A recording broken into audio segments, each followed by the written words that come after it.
Ternyata usia hidup ya rata-rata manusia itu 28.000 hari. 80 tahun itu adalah usianya rata-rata manusia Usia ya. hidup rata-rata manusia. Nah, tapi hari ini kalau kita mendengar sebuah kalimat, ternyata manusia itu hidup rata-rata 28.000 hari. Kita akan merasakan ternyata waktu itu pendek.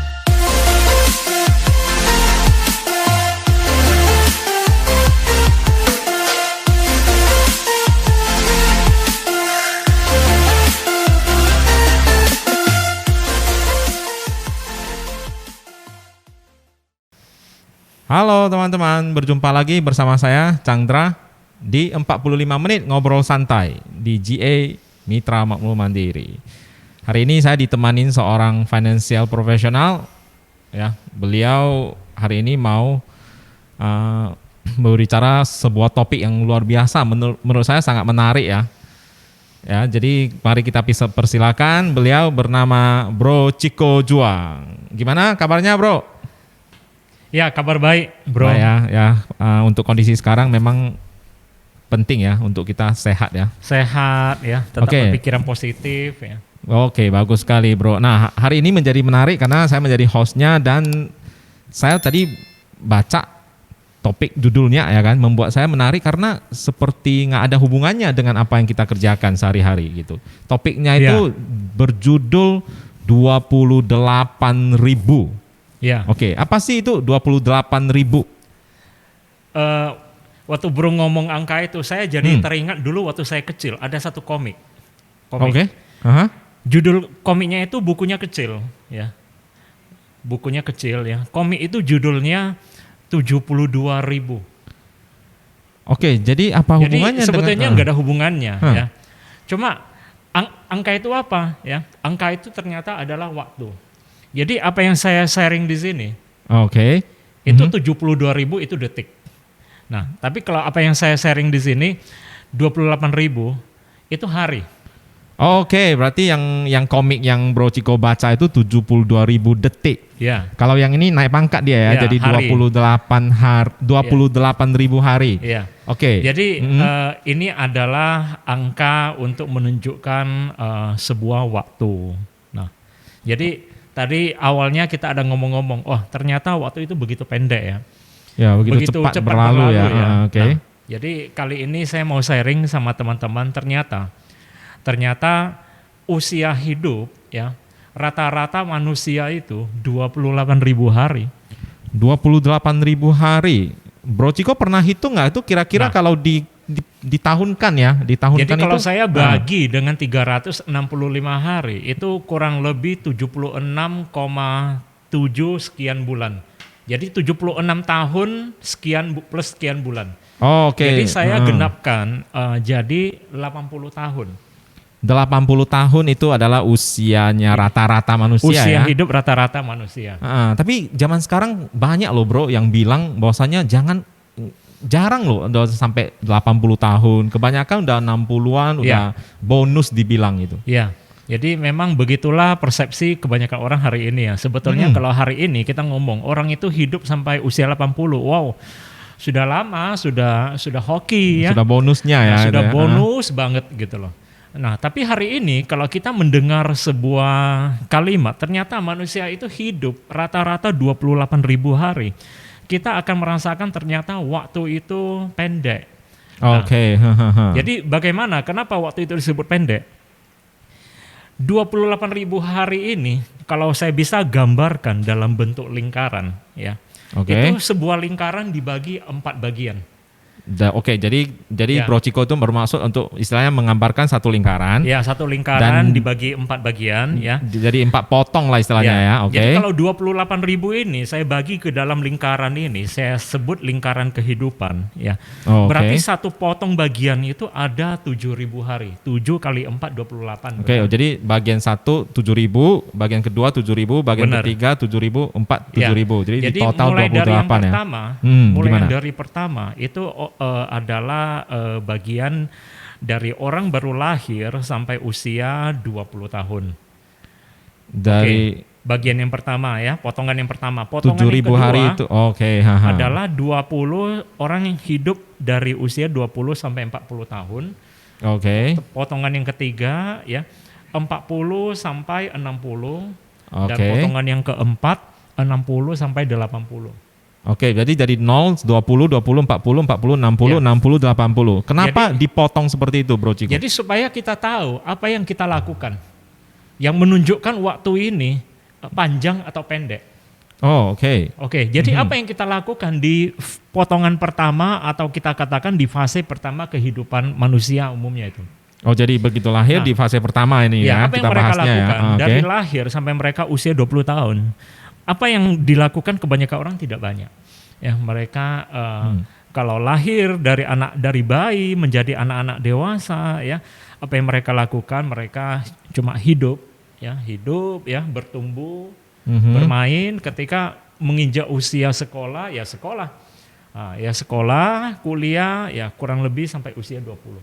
Oke. Jadi tidak banyak yang dilakukan kecuali ya bertumbuh ya, sekolah, Main-main Ya, main-main, dan segala ya. dan sebagainya. Oh, itu yang fase pertamanya ya. Jadi fase pertama kehidupan seorang manusia itu udah berlalu hanya untuk ya bertumbuh, ya bermain, sekolah. Nah, Jadi, fase oke. yang kedua 20 sampai 40 tahun. Apa yang dilakukan kebanyakan orang? Kita bekerja. Kita Oke, bekerja. pada masa fase itu ya, mulai Kita bekerja. sudah tamat kuliah, ya tamat sekolah, kita mulai bekerja, kita mulai berkarir atau kita mulai berbisnis, kita baru mulai membangun sesuatu, begitu loh, membangun perjalanan hidup kita, kemudian punya pasangan, ya. Jadi 20 sama-sama sampai berkarir 40. ya, pada usia yang matang, mungkin 20 lebih, 30 ya, mulai berkeluarga. Nah disitulah ya mungkin sudah punya satu anak atau dua anak.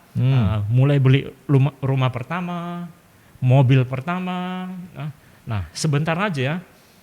Nah, sudah sampai usia 40. Masuk ke fase ketiga. Ya, Tapi masuk sebelum gimana? Fase Bro Ciko? yang ketiga. Tapi sebelum masuk ke fase ketiga ini menarik. Berarti di fase awal yang tadi kita bilang tuh dari lahir umur 0 lah yang kita bilang ya sampai ke 20 tuh kita hanya bermain, ya kan, belajar, mengenal teman dan lain-lain. Setelah 20 ke 40 itu kita udah mulai masuk ke dunia masyarakat, bekerja. Ya.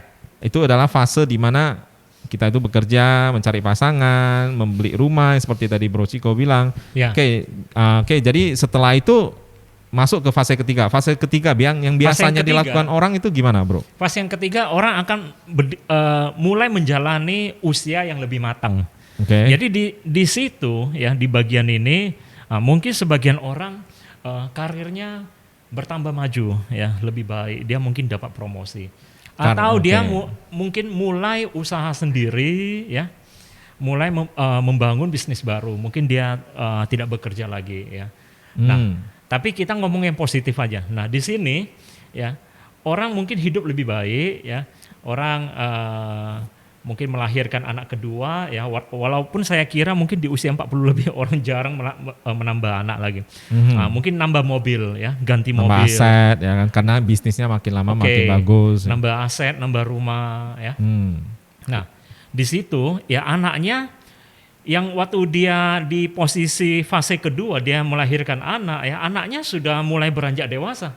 Jadi di posisi ini dia juga memulai memberi mendapat sebuah tanggung jawab baru untuk anaknya. Dia mulai menguliahkan anaknya dan kemudian anaknya akan mulai berkarir. Nah, oke.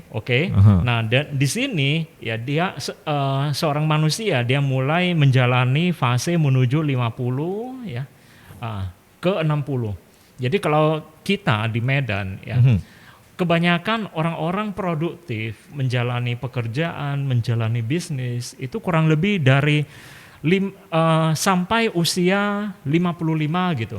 50 lebih sampai usia 55.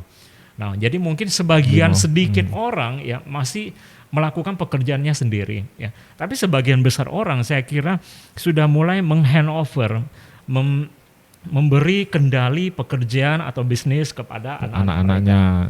Nah, jadi mereka mulai masuk ke fase pensiun. Fase terakhir yang fase terakhir. Jadi fase terakhir 60 sampai 80 apa yang dilakukan kebanyakan orang? ya mungkin pensiun, mungkin juga masih menjalani bisnis kecil-kecilan. Apakah untuk bertahan hidup atau apakah untuk mengisi waktu luang mereka, santai mereka gitu ya. melakukan sedikit pekerjaan, karena saya juga dengar bahwasanya orang walaupun di usia tua tidak bisa sama sekali menganggur. Berdiam Orang-orang diri, tetap ya. butuh aktivitas ya. Jadi mungkin saja sebagian orang juga berada di posisi itu. Dan ya selesailah satu fase kehidupan. Jadi yang Oke. kita bicarakan tadi adalah apa yang dilakukan kebanyakan orang dalam empat bagian fase kehidupan ini. Nah, jadi dari satu lingkaran ini saya ingin menggambarkan apa yang berhubungan dengan pekerjaan kita, yaitu financial planning. Ya, nanti bagaimana kita bicara ini berhubungan dengan produk atau manfaat yang kita kerjakan di bisnis ini. Nah, Oke, Jadi- gimana? Oke, Bro? saya selesaikan bagian ini dulu. Jadi dari lingkaran ini ternyata di fase keempat dan fase pertama, ya, artinya setengah lingkaran yang di bagian atas ya, dari usia 60 sampai 40 dan dari lahir sampai 20 ini adalah fase di mana kebanyakan orang tidak punya penghasilan.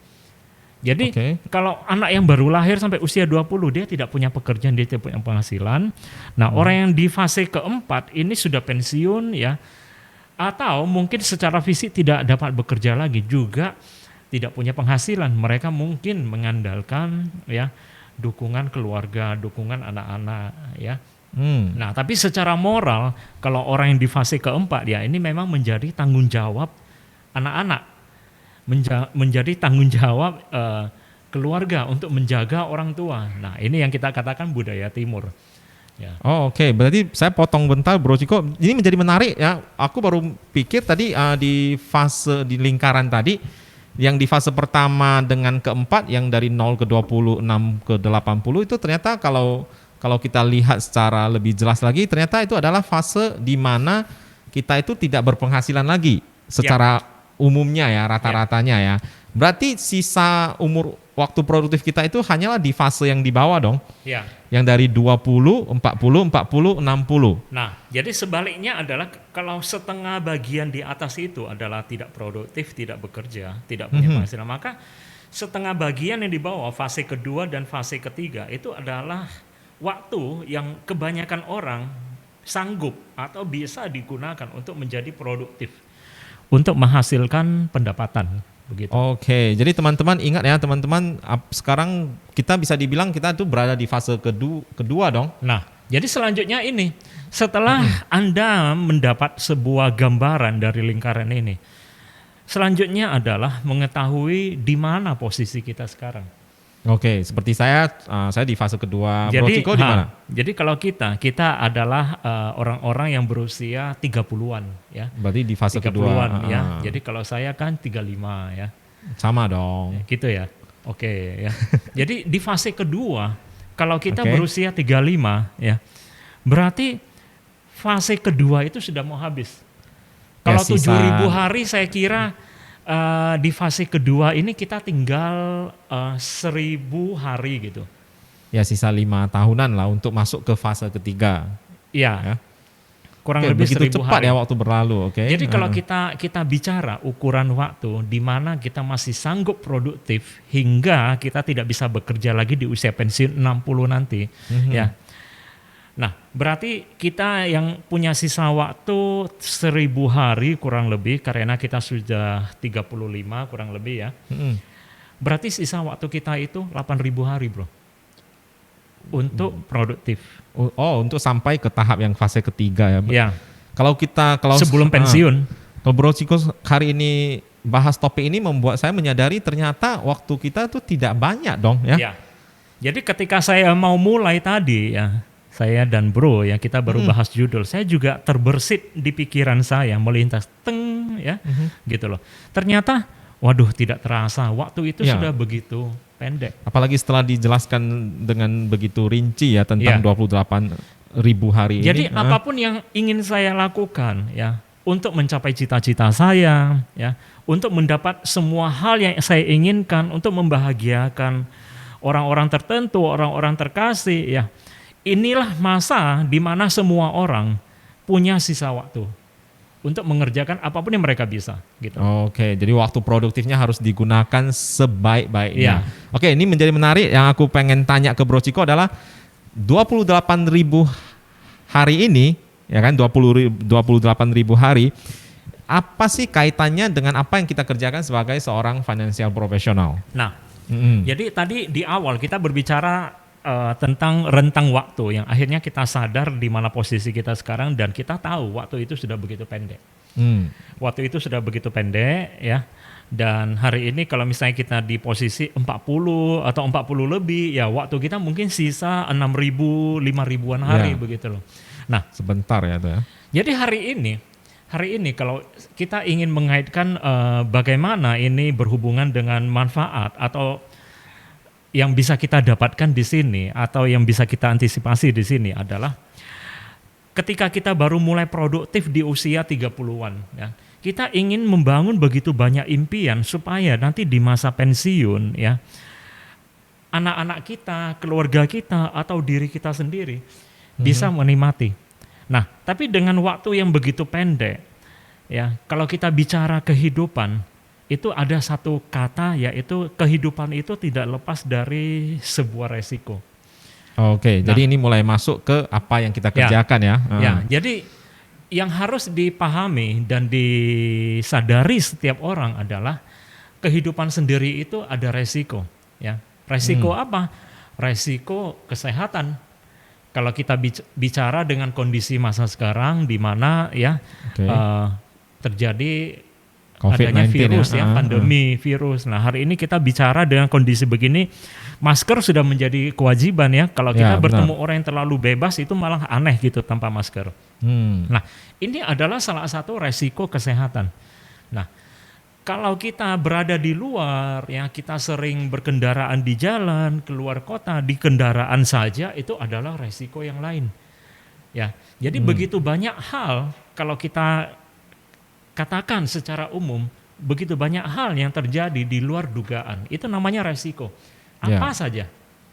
Apa saja? Resiko apa? Resiko yang berakibat terhadap kesehatan atau resiko terhadap kehilangan jiwa. Nah, jadi kalau kita sudah memulai dengan perjalanan hidup kita, dengan apa yang kita bangun hari ini, dengan begitu susah payah, dan kita menyadari waktu yang begitu pendek, kita harus menjaga kehidupan yang sudah kita bangun.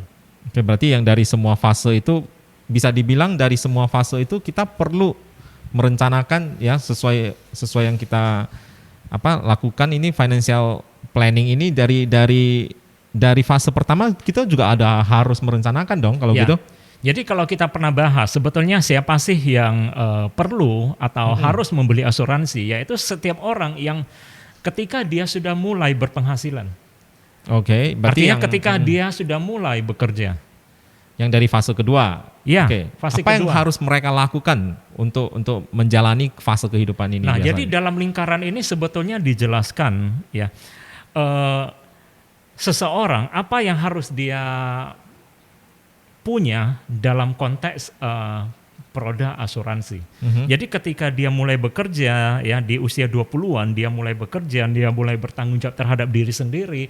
Walaupun saya tahu juga banyak teman-teman yang di usia 20-an dia bekerja, dia bukan bertanggung jawab kepada diri sendiri saja, dia bertanggung jawab terhadap keluarga. Mungkin menjadi dia juga seorang penanggung, salah satu bagian dari tulang punggung ya, dia memegang tanggung jawab besar. Nah, di situ adalah dia harus menyadari dia juga perlu melindungi diri sendiri. Nah, kalau di kondisi ini setiap orang itu minimal dia wajib punya asuransi kesehatan untuk yang tadi ya, yang untuk menjaga dirinya sendiri supaya apa? Supaya tidak menambah beban bagi hidupnya sendiri atau orang yang bertanggung jawab terhadap hidupnya.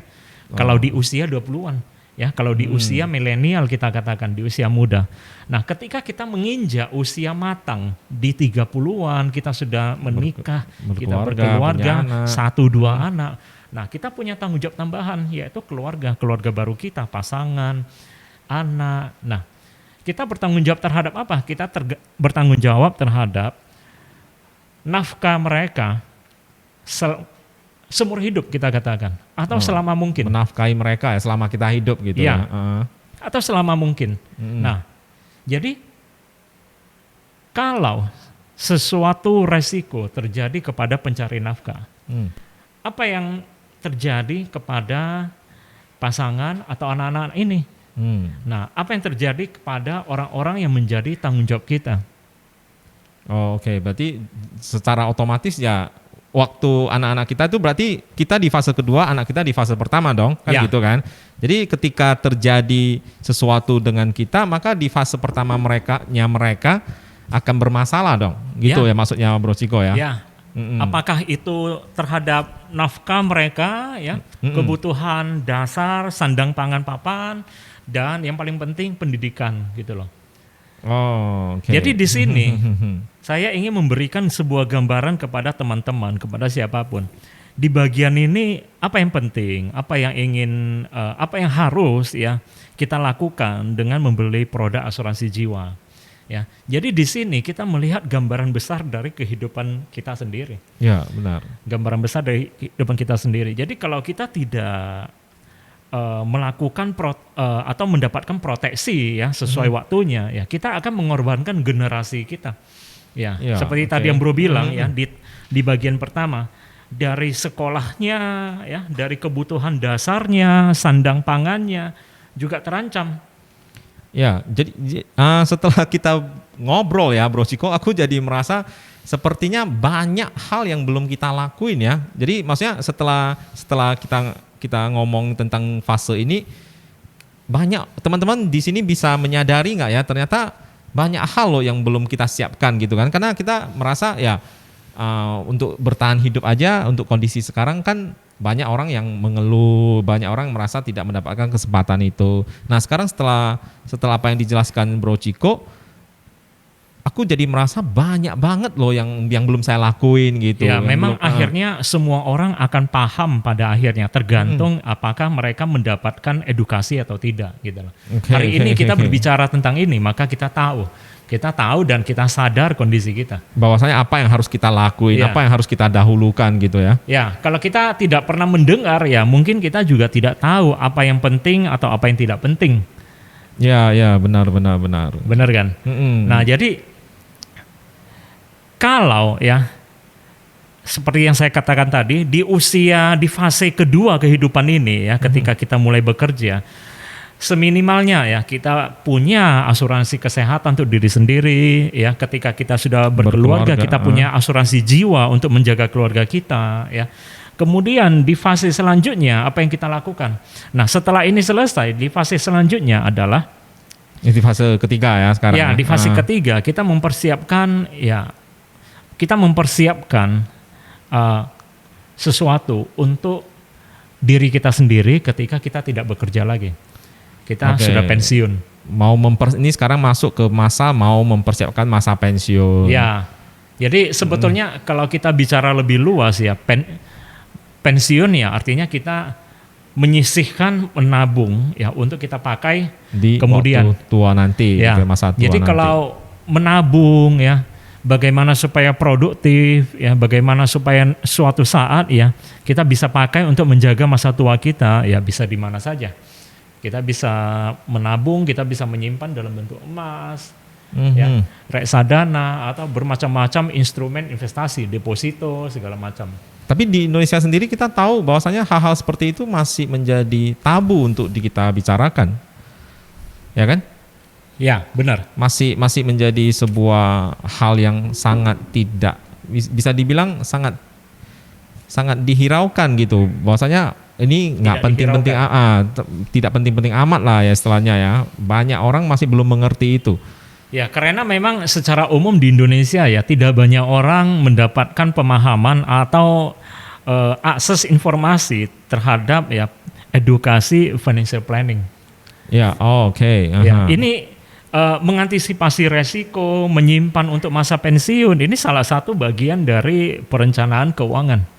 Ya, membeli asuransi kesehatan, asuransi jiwa, ini salah satu bagian unsur dari manajemen resiko yang ada di dalam perencanaan keuangan.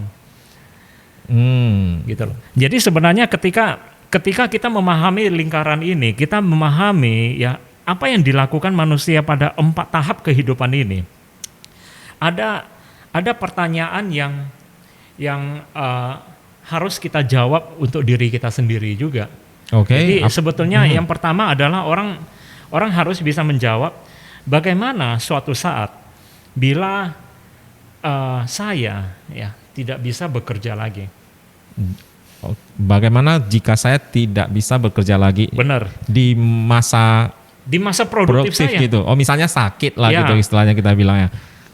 Mungkin di usia 20-an lebih ya, ketika orang mulai lebih produktif, orang mulai lebih sering berada di luar rumah ya, lebih sering berada di jalan ya, resiko orang-orang sudah lebih saya besar. mengerti bahwasanya Bro Ciko untuk mau menjelaskan bahwasanya jika ada resiko di dalam kehidupan kita ya. Ya. Jadi kita nih bicara berdasarkan sisi kemungkinan terburuknya lah ya. Ya. Kalau yang tadi Bro Ciko membahasnya itu adalah yang sisi positifnya ya kan, Ya. kerja, dapat rumah, bangun rumah, mobil dan semuanya. Nah, sekarang adalah kita berbicara dari sisi bagaimana jika kehidupan kita tidak semulus yang kita bayangkan Ya. jika ada resiko. Ternyata bagaimana ada itu? hal yang di luar perhitungan kita dan Ya. kita tidak bisa bekerja lagi. Nah, bagaimana bila suatu saat seseorang atau diri kita tidak bisa bekerja lagi? Nah, kedua, bagaimana bila suatu saat ya seseorang ya dia bukan saja tidak bisa bekerja, tapi dia mungkin berpulang ke rumah Tuhan selama-lamanya. Oh, dalam arti kayak meninggal ya. Jadi pertanyaan yang harus dijawab adalah bagaimana dengan keluarga kita? Bagaimana dengan segala hal yang sudah kita impikan yang belum selesai kita bangun, yang belum kita selesaikan? Nah, bagaimana nasibnya? Oke, nasib keluarga jika terjadi resiko seperti itu. Ya. Jadi saya jawab dua pertanyaan ini ya. Bagaimana kalau suatu saat saya tidak bisa bekerja karena sakit? Oke. Tadi kita sudah bahas di awal ya, kita punya asuransi kesehatan. Itulah perannya lah berarti ya. Itulah peran asuransi kesehatan untuk semisalnya jika terjadi hal yang tidak diinginkan. Iya, benar. Oke. Jadi kedua, bagaimana kalau kita berpulang untuk selama-lamanya? Kita punya asuransi jiwa untuk mengantisipasi itu. Jadi ini menjawab bagaimana nasib pasangan, anak-anak kita. Nah, kalau anak-anak kita masih kecil bagaimana? Seperti anak-anak saya ya, masih tanggung ya.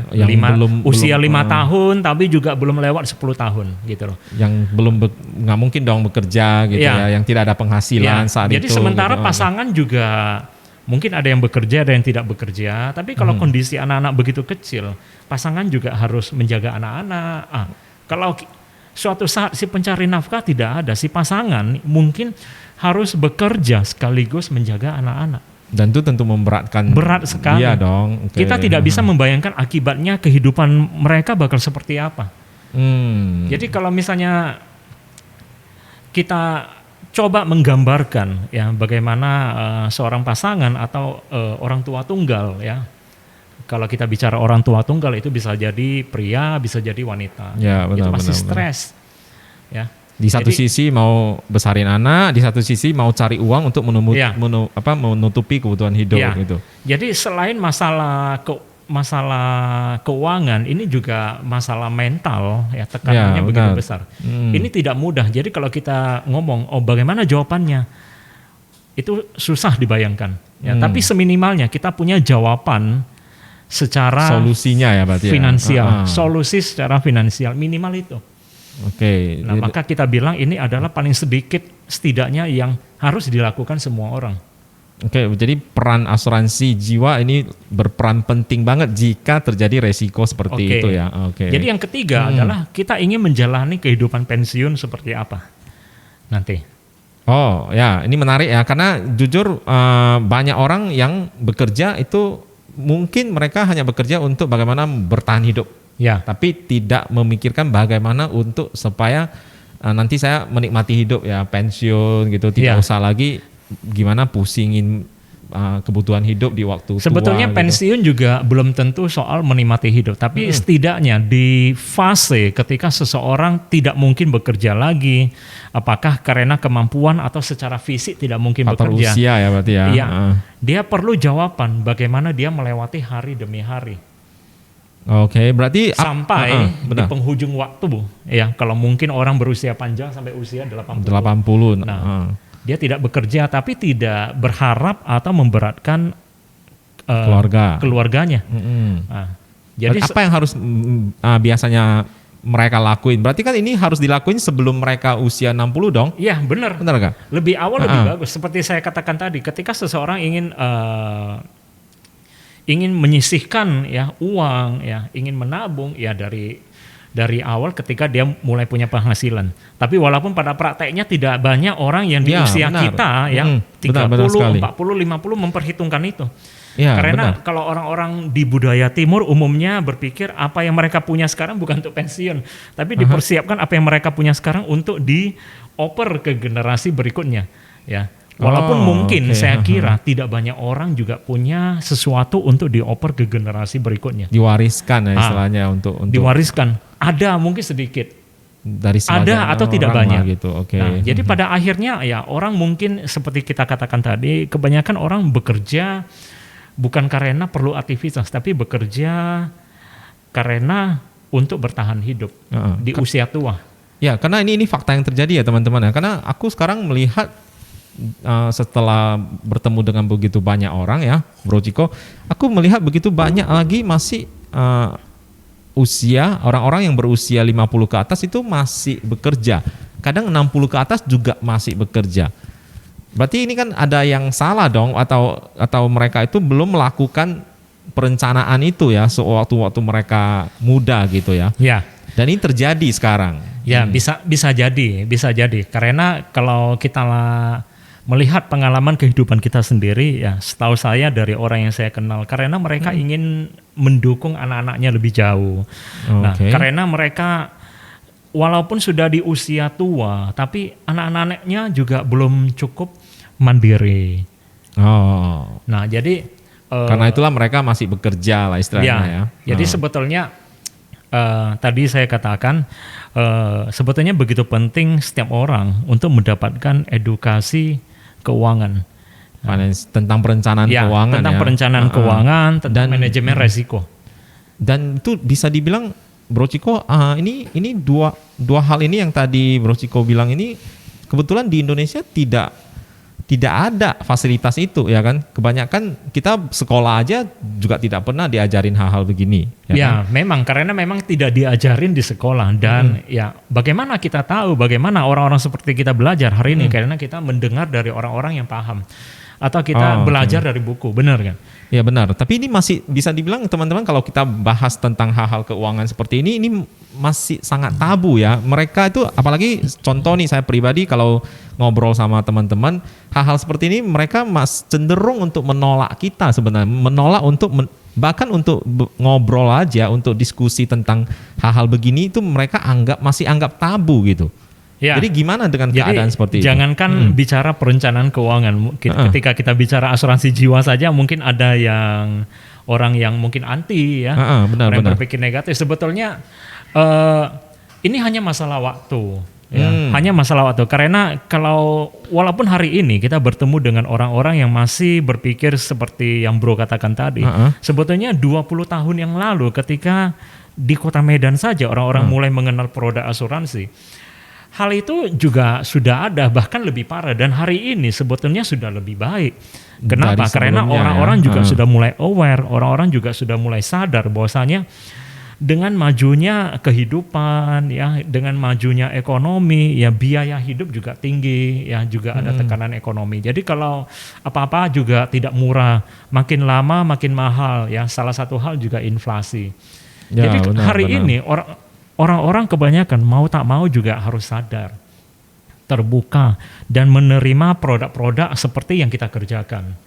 Menerima pandangan seperti yang kita kerjakan. Kenapa? Kalau tidak, resiko itu menjadi terlalu berat untuk ditanggung sendiri. Ya benar, karena kalau tadi Bro Ciko bilang ya, fase yang tadi aku langsung mikirin dari fase pertama sampai keempat itu bisa dibilang itu semuanya itu tentang uang juga dong ya kan? Ya. Semua kehidupan tahap apapun yang kita nanti jalaninya itu uang itu sangat berperan penting gitu ya. Jadi kalau kita tidak ada pendidikan tentang uang, bagaimana manage uang yang bagus, mengatur keuangan, itu tentu akan menjadi bumerang dong. Ya. Maksud Bro Ciko Jadi ya. sebenarnya masih ada pertanyaan terakhir, yaitu Gimana? Anda ingin bagaimana anak-anak Anda menjalani kehidupan nantinya. Oke, berarti ini adalah tentang warisan. Masa depan anak-anak kita sendiri. Bagaimana mewariskan sesuatu untuk mereka gitu. Oke. Jadi suatu saat ya di penghujung waktu ya, kita mungkin berpikir untuk memberikan dukungan kepada anak-anak kita, yaitu bagaimana mereka punya sedikit banyak yang bisa dijadikan modal untuk memulai kehidupan mereka ketika mereka masuk ke fase kehidupan kedua, yaitu mulai 21 tahun dan seterusnya. Oh, oke. Ya, saya mengerti Apakah kita poin, bisa memberikan Bro Ciko. dukungan finansial, kita bisa memberikan dukungan modal, supaya apa? Supaya kehidupannya lebih mudah suatu saat. Kalau hari ini kehidupan kita juga penuh perjuangan, ya. Ekonomi di masa depan ketika anak-anak kita masuk di usia matang, masuk di usia kerja 20 tahunan, usia 20-an tahun, ya. Kehidupan saat itu mungkin juga tidak lebih mudah daripada hari ini. Oke. Jadi benar, kalau benar. kita bisa memberikan dukungan apapun yang kita bisa, ya, why not? Oke, berarti untuk orang yang berpikiran sampai sejauh itu, harusnya adalah mereka juga harus melakukan yang di awal dulu dong, benar gak? Ya. Karena nggak mungkin dong tiba-tiba mikirin, oke, aku mau mewariskan sesuatu untuk anak, ya kan? Padahal banyak hal yang belum mereka lakuin. Ya. Ya kan, dari merencanakan kesehatan mereka, ya kan, pendidikannya mereka, pensiunnya mereka. Jadi tahapan-tahapan seperti ini membuat saya menyadari ternyata jika kita segimana produktif pun kalau kita tidak bisa mengatur itu dengan bagus juga akan menjadi bumerang dong. Ya, benar. Untuk kita, Bro. Ya. Oke. Jadi sebetulnya di luar kemampuan kita memahami atau melakukan perencanaan keuangan, resiko adalah hal yang lain. Jadi sebaik-baiknya kita mengatur semua hal ini. Kalau kita tidak punya solusi untuk resiko ini, ya, ini seperti kita bermain Scrabble ya, atau bermain susun kartu ya, susun kartu bentuk rumah sampai atas, kemudian satu tangan yang gemetar, apa yang kita susun sampai atas itu rontok ke bawah semuanya. Gitu. Oke. Nah, jadi fondasi ya maksudnya Bro Ciko ya. Ya, jadi di sini sebetulnya apa yang ingin saya katakan adalah ya peran ya produk asuransi. Oke, fungsi dari asuransi itu yang mungkin kelihatan sepele ya, ternyata dalam kehidupan itu mengambil peran yang begitu besar juga ya. Cuma apa yang saya gambarkan dalam sebuah lingkaran kehidupan ya, selama 28.000 hari atau usia rata-rata kebanyakan orang 80 tahun. Apa yang harus kita lakukan setiap fase? Itulah tadi. Ya, mulai dari kita punya asuransi kesehatan diri kita sendiri, ya. Ketika kita sudah berkeluarga, ya, kita perlu asuransi jiwa, ya. Ketika kita mulai masuk ke fase kehidupan ketiga, 40-an tahun hingga 60, kita mulai merencanakan atau menyisihkan untuk pensiun. Nah, dari itu sampai di penghujung waktu, ya, kita juga sudah ya menyediakan sesuatu untuk ya membantu generasi kita menjalani kehidupan dia sendiri. Bagaimana ya, mereka kita mewariskan sesuatu yang menjadi modal untuk mereka. Iya, itu juga produk dari asuransi jiwa. Oke. Itu juga produk dari asuransi jiwa. Jadi dalam satu lingkaran ini adalah kebutuhan produk perencanaan keuangan yang perlu dilakukan setiap orang seminimalnya. Jadi paling sedikit inilah yang bisa kita lakukan.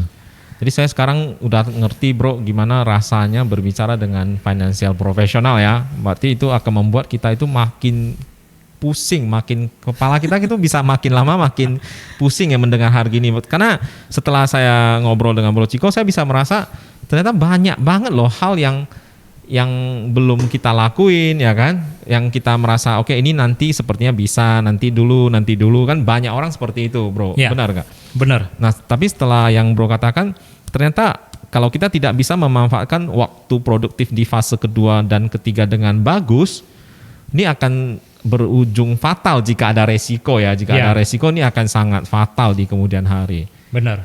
Oke, jadi saya rasa ya di Medan sendiri yang seperti Bro bilang, kita masih membutuhkan banyak praktisi seperti Bro ya. Untuk bagaimana membuka wawasan nasabah ya Benar. istilahnya ya. Jadi apakah suatu saat orang menerima pandangan ini atau tidak? Suatu saat apakah orang menjadi lebih aware, lebih sadar atau tidak? Tergantung apakah mereka mendengarkan hal-hal seperti ini. Ini ya tergantung kita, tergantung praktisi seperti kita. Nah, ini menarik. Kan kita bisa bilang kalau untuk pembahasan-pembahasan seperti ini kan banyak orang menganggap itu tidak penting-penting banget. Benar gak? Karena mereka dalam kondisi bahwasanya mereka lagi sehat, sedang sehat ya kan? Tidak bermasalah, tidak mengalami resiko gitu. Jadi begitu seorang praktisi datang untuk bahas hal-hal beginian, tentunya mereka akan merasa ini tidak begitu penting gitu. Bagaimana menanggapi hal-hal beginian? Sebenarnya ini tergantung setiap orang atau orang-orang seperti saya bisa menjelaskan atau mengatakan sampai ya seseorang itu memahami urgensinya. Jadi semua masalah itu ada. Masalahnya adalah urgent atau tidak urgent. Masalahnya adalah karena belum terjadi. Ya, karena belum sampai pada waktunya. Jadi orang-orang seperti kita, ya tugas kita adalah menyadarkan, mengedukasi, ya membuka pikiran, membuka wawasan seseorang sampai akhirnya orang aware ketika sebelum masalah itu tiba. Karena kita katakan tadi masalah itu ada, cuma urgensinya dipahami atau tidak. Oke, jadi maksudnya Bro Ciko adalah masalah ini cepat lambat akan terjadi. Iya, ya kan? Karena ini soal waktu kan. Begitu cepat lambat udah pasti terjadi. Sekarang adalah bagaimana kita menghandle itu sebelum terjadi gitu. Benar. Jadi ini benar, berarti ada satu kalimat ini ya, sedia payung sebelum hujan. Ya. Cuma seberapa banyak orang yang benar-benar mau menyadari itu ya. Karena kalau kita bahas hal-hal beginian kan ya Bro Ciko tahu sendiri lah kan. Objection seperti apa yang akan kita dapatkan ketika kita. Jadi kalau generasi muda seperti kita ya akhirnya mau tidak mau pada waktunya juga akan sadar, juga akan aware. Karena kebanyakan teman atau orang-orang yang akan kita temui di luar sana pada saat ini adalah orang-orang yang di usia produktif dan muda, 45 tahun sampai 20-an tahun. Ya. 20-an sampai 40-an. Karena negara kita memang sedang mengalami yang namanya bonus demografi kan. Jadi memang kita akan bakal bertemu dengan orang-orang yang seperti ini, berusia seperti ini. Jadi orang-orang yang dengan pandangan lama, dengan pandangan yang mungkin kurang terbuka terhadap manajemen resiko, perencanaan keuangan, mungkin hari ini juga sudah cukup berusia. Berusia antara 50 sampai 60-an gitu loh. Antara dari yang sangat mapan ya sangat sukses atau hingga sampai ada orang yang kehidupannya juga pas-pasan atau kekurangan. Nah, tapi itu adalah menjadi bagian dari masa lalu. Nah, apa yang bisa kita kerjakan bagaimana supaya pandangan-pandangan kita bisa diterima tentang manajemen resiko, perencanaan keuangan ya kepada generasi seperti kita. Saya katakan tadi, usia produktif yang menjadi bagian dari bonus demografi negara kita. Mungkin hari ini mereka yang mulai dari 45 lebih sampai 20-an tahun. Itu ada teman-teman bonus demografi itu artinya adalah orang-orang yang berusia itu lebih banyak itu di kisaran 20-an sampai 40-an. Usia produktifnya itu lebih banyak ya.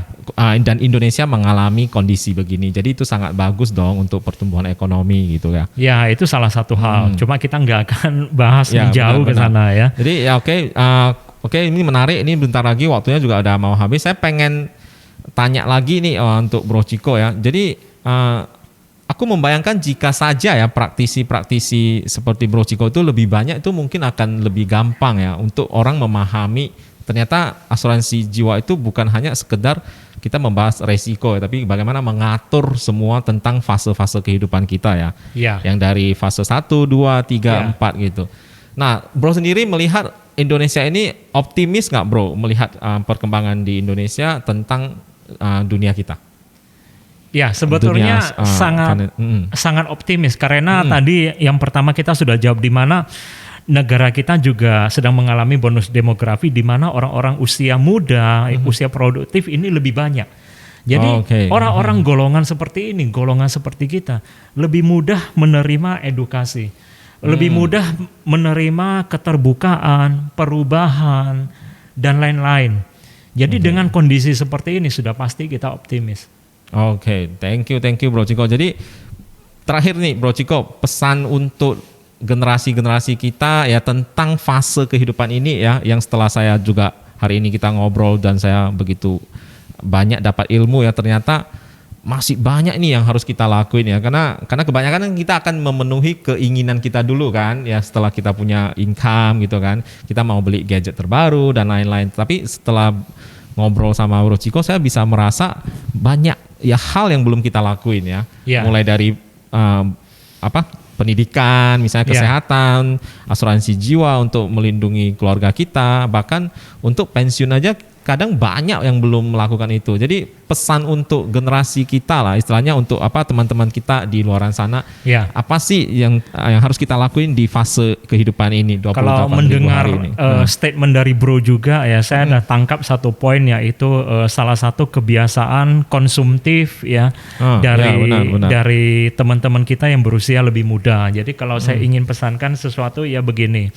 Nah, waktu itu begitu cepat berlalu ya. Kita jelaskan dari awal, ternyata manusia itu hidup ya cuma 28.000 hari, dan orang-orang cuma punya waktu untuk produktif 14.000 hari doang ya. Nah, jadi kalau kita punya kesempatan, kita punya energi ya, kita harus melakukan sesuatu yang bermanfaat, bermakna dan produktif. Nah, terutama untuk menjaga diri kita di masa depan. Nah, untuk menjaga diri kita di masa depan, diri kita yang di masa sekarang lah yang harus mempersiapkan itu semua. Jadi saya pernah dengar sebuah ungkapan dalam bahasa Inggris, kalau kita melakukan ini suatu saat ya, diri kita yang di masa depan akan berterima kasih pada diri kita di masa ini. Oke, Bro Ciko. Thank you banget ya teman-teman. Luar biasa ya hari ini, sharingan hari ini tentang 28.000 hari. Ternyata itu adalah 28.000 hari adalah fase kehidupan manusia ya. Kita akan jumpa lagi ya. Thank you Bro Ciko atas waktunya ya. Kita akan jumpa lagi di 45 menit ngobrol santai selanjutnya. Terima kasih. Dadah.